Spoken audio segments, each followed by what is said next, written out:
Welcome sa Dries TV. Kung interesado ka sa ganitong news, huwag kalimutang isubscribe ang ating YouTube channel. Maraming salamat! So ayun, welcome back again sa ating YouTube channel mga kakimpaw, and sa update natin ito, ang pag-uusapan natin ay tungkol sa mga importanteng ganap kina Kim and syempre kay Paula Avellino.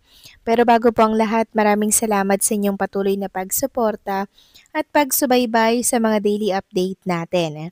Kaya naman bilang pasasalamat, narito po mga napili kong komento patungkol yan sa naging previous update. Unang komento mula po ito kay Ginang Emelita Briones Mercado. Sabi niya, totoo po yan, kinakamayan nila mga fans ng mamalaya ni Pao na wala na sa tabi niya si Kim. Lingon kaagad siya, hanap si Kim. Napakasarap sa isang babae o lalaki na talagang hinahanap ng jowa. Ayaw na niyang mahiwalay si Kim sa tabi niya. Sana kayo na forever, Kim Pao. Tama po kayo dyan, Ginang Emelita Briones. Napakasarap po sa pakiramdam ng isang babae or lalaki na talaga namang hinahanap-hanap yung jowa, no? Mawalay lamang po or mawaglit lang ng tingin. Gustong makita po agad mga kakimpaw. At ganyan si Paula Avellino at ganyan si Chinita Princess sa isa't isa. Talagang ramdam natin yung pagmamahalan po nilang dalawa mga kakimpaw, 'di ba? Ramdam natin yung genuine, yung katotohanan, yung wala pong pagkukunwari na pagmamahalan.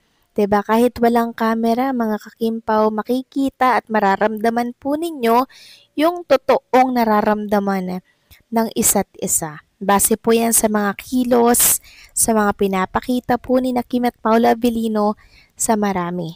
Walang etchos mga kakimpaw, love na love nila ang isa't isa. At hopefully nga po, sa simbahan matuloy ang kanilang pagtitinginan. So, i-manifest na natin yan and syempre, samahan natin ang prayers, okay?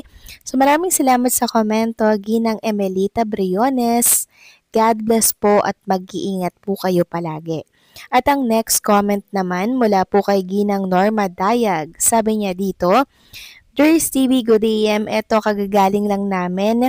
Nagsimba at pray over ko naman silang dalawa. Hopefully, all the vlogs by vloggers are legit, not for promotion only.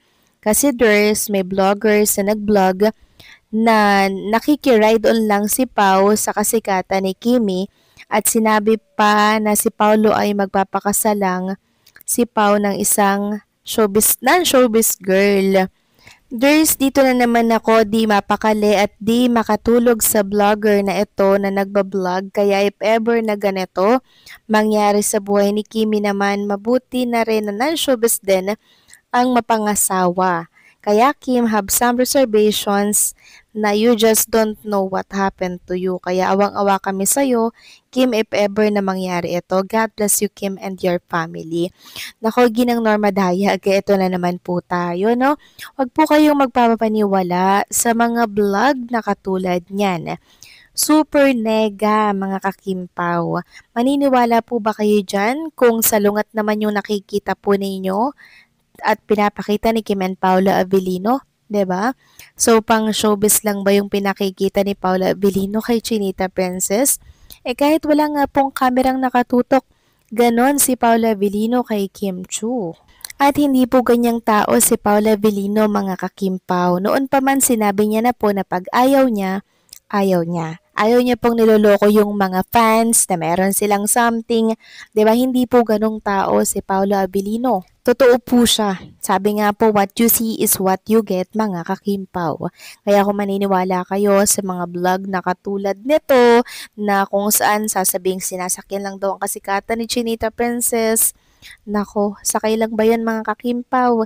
Grabe pa nga po yung nakikita natin off-cam, 'di ba? Kaya wag niyo na pong pagpapansinin ng mga tulad na vlog na ganyan kasi alam naman natin ang katotohanan, di po ba?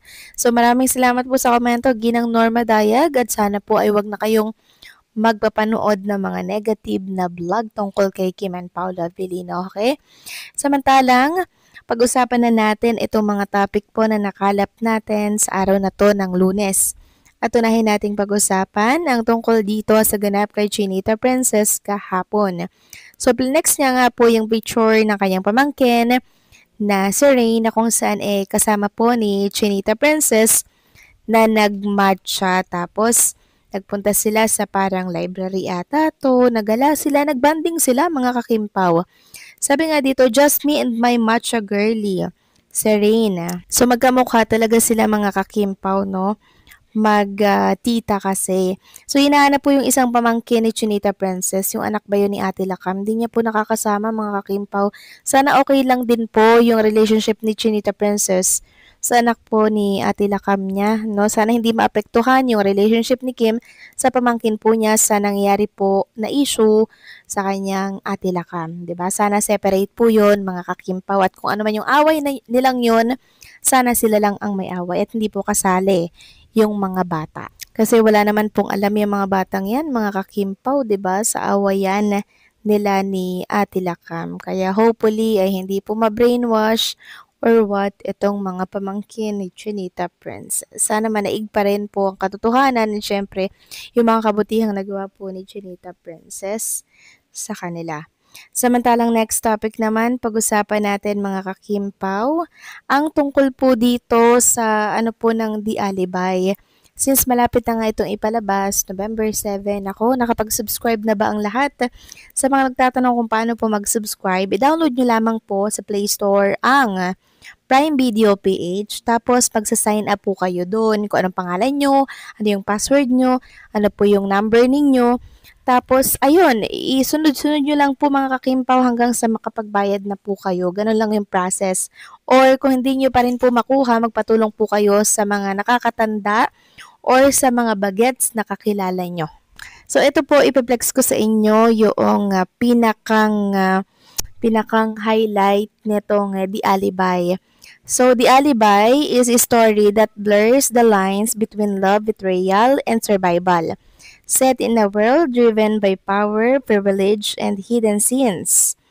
With shocking twists at every turn, it dares to us how far would you go to protect the one you love and what truth would you be willing to hide just to survive. Sobrang intense po mga kakimpaw nung takbo ng storya, 'di ba? Parang every episode mako-curious kayo kung ano yung mangyayari.